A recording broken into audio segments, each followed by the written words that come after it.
Mercedes have had a really tough time in 2022, and after the dominant 8 seasons behind them, who would have thought that the Brackley-based team would struggle to score its first win of the season in the remainder of the 5 races on the calendar? Not us, that's for sure. However, since the pre-testing in Barcelona and Bahrain, we've seen that the porpoising phenomenon is going to be a large obstacle to overcome for all of the teams. What surprised us the most is how much Mercedes struggled with it and how much pace and performance the car lost compared to the 2021 season. With 5 races to go in the calendar, Mercedes provided us with an assessment of what went wrong in 2022 and why they struggled so much in this challenging season. Before we dive into Mercedes' struggles in 2022, make sure to hit the subscribe button, like our video and turn on the notification bell.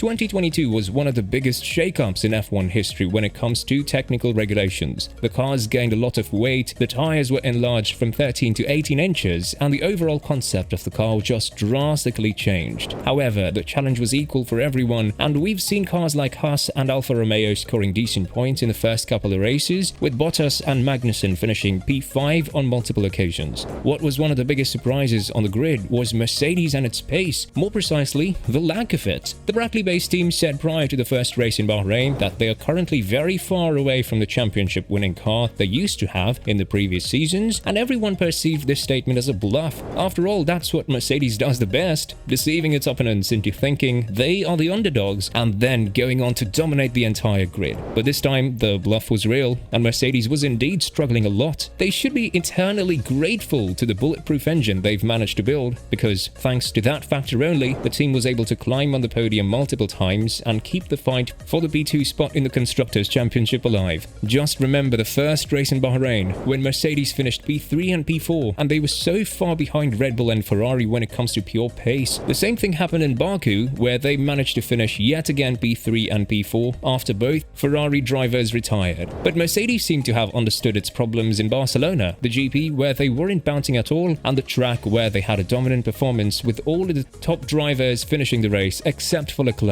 At one point, Hamilton was last after the lap 1 collision with Magnussen, and yet again managed to recover and finish P5, while Russell managed to fend off Verstappen's attacks for quite some time before being passed. After what we're used to seeing from Mercedes, the Barcelona GP was something that brought a true refreshment to Mercedes and a glimpse of hope that the 2022 season could very well turn in their own favor. At this point, Mercedes was very hopeful that they could be back in the fight with Ferrari and Red Bull, and it was a huge upgrade considering the fact that Hamilton was battling the Haas and AlphaTauri in races like Jeddah and Imola. However, the hope was an empty one, and the races that followed in Monaco and Azerbaijan just went to show that the porpoising issue is still persistent, and they are nowhere near fixing it. One of the frequent statements that Mercedes constantly repeated is that they do not understand how their car works. At one time, it seems like a brilliant and a perfect one, and just a couple of laps later, it turns into this undrivable box of steel. Mike Elliott, Mercedes' technical director, spoke about the car's core problem and how it became clear when it persisted after the Barcelona upgrade that it initially thought would turn its season around. The issues we've built into the car, we couldn't see because of the bouncing. The bouncing was just dominating everything, and once we'd got on top of that in Barcelona, we got a package that made quite a substantial difference there. We thought, we're going in the right direction,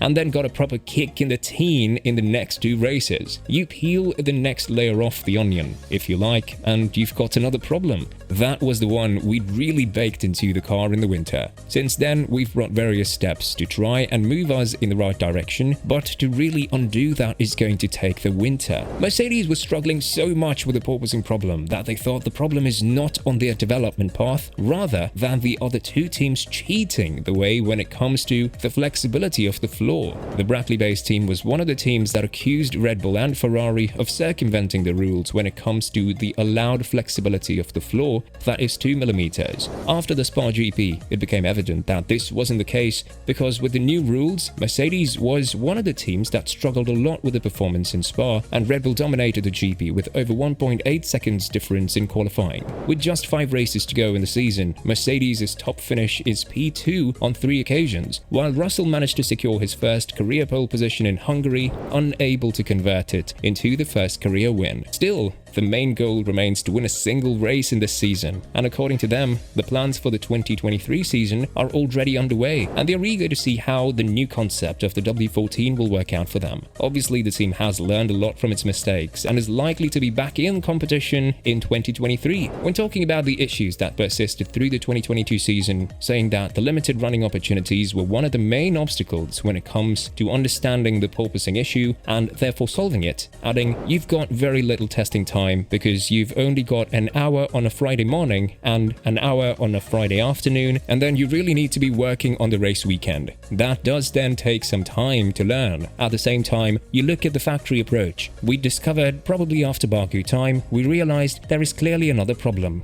We went back through the data, throughout simulations, and found what we had found.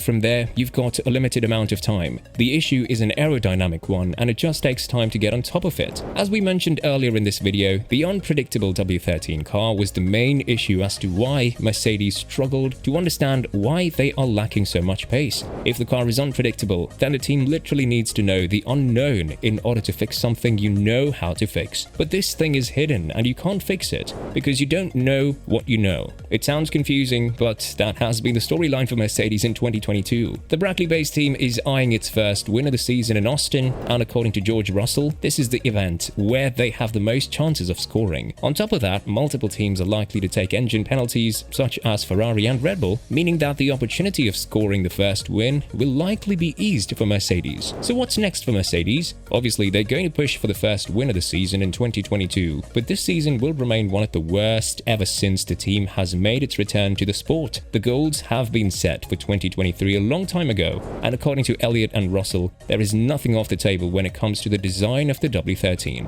I'm confident that the direction we need to take is the second one. We have a philosophy that we're going to be trying to adopt in our development, and I'm very confident that is the correct one. But equally, it doesn't mean that we can necessarily achieve it. We have a target, and that is a massive positive in itself. As I said, we have a clear target we're trying to chase. Now, can we achieve that? I have every confidence that we can. We obviously don't know how much the other rivals are going to improve over this winter, but I definitely have confidence that we will have a more complete car across the circuit ranges into 2023. I think nothing is off the table. For sure, we've got a pretty unique design with the sidepods. It's not off the cards that we will continue with that design, but it is equally not off the cards that we will completely change philosophy. But ultimately, whether we have the wide sidepods or the narrow sidepods, that isn't the performance differentiator. There is more to it. Finished Russell. With that being said, what do you think about Mercedes? Do you think they're on the right track in 2023? Let us know in the comments below.